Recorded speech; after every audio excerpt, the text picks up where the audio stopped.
Good Morning Washington on News Channel 8. 9:19 is your time now, and imagine the weight of your parents combined equaling almost 800 pounds. That was a reality for our next guest, and although he lost his father, he wanted to make sure that the same thing did not happen to his mom, and so we want to welcome professional trainer Jonathan Ross. Thanks so much for coming in and talking with us. You're welcome. Thanks for having me. I want to start talking about your father and exactly what happened.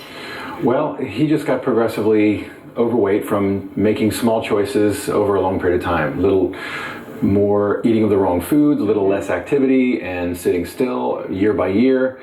And then 1995, he's 424 pounds, and he passed away. So it was a rather slow process for him. And many people talk about the loss of life with obesity in terms of someone dying young, but it's really the loss of quality of life. That was a big factor, and I saw that with him every day. Right, I'm sure you got to, or, you watched him deteriorate, but that is so common, it seems like, as people age, they get sedentary and they decide, not to go for the healthy foods. You decided, though, you were not going to let the same thing happen to your mom.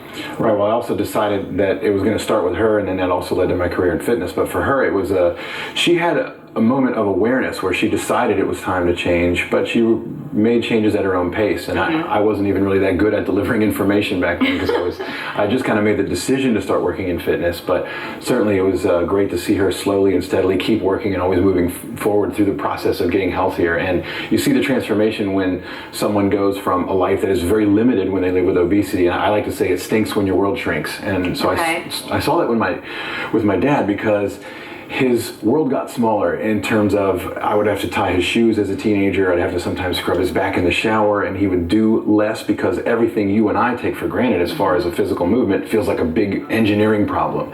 And so it was neat to see my mother rediscover the ability to just do things and move without that sense of heaviness and how difficult it is to do even basic things. And so now we have a picture here. This is your mom, Patricia.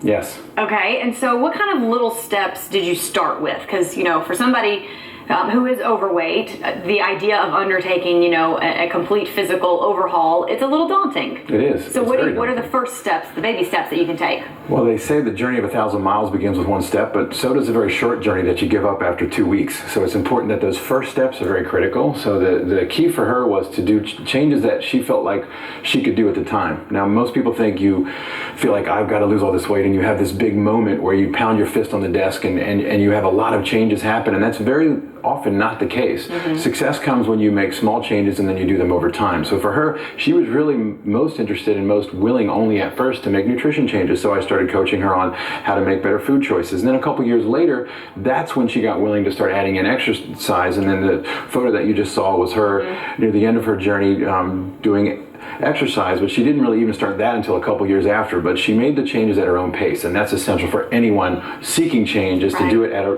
pace that you feel comfortable with. It's going to be uncomfortable, but it should be kind of comfortably uncomfortable. Okay, that makes sense. And so she's lost 170 pounds, yes, kept it off, looking good, feeling good, and that's sparked you to get into physical fitness as well. Yes. So really great that you guys have done that, and we wish you continued success. Thank you so much, Jonathan, thanks for coming in and talking with us today. You're welcome. Thank you. All right, 9:23 is your time. Maybe go for a run outside today. It's the perfect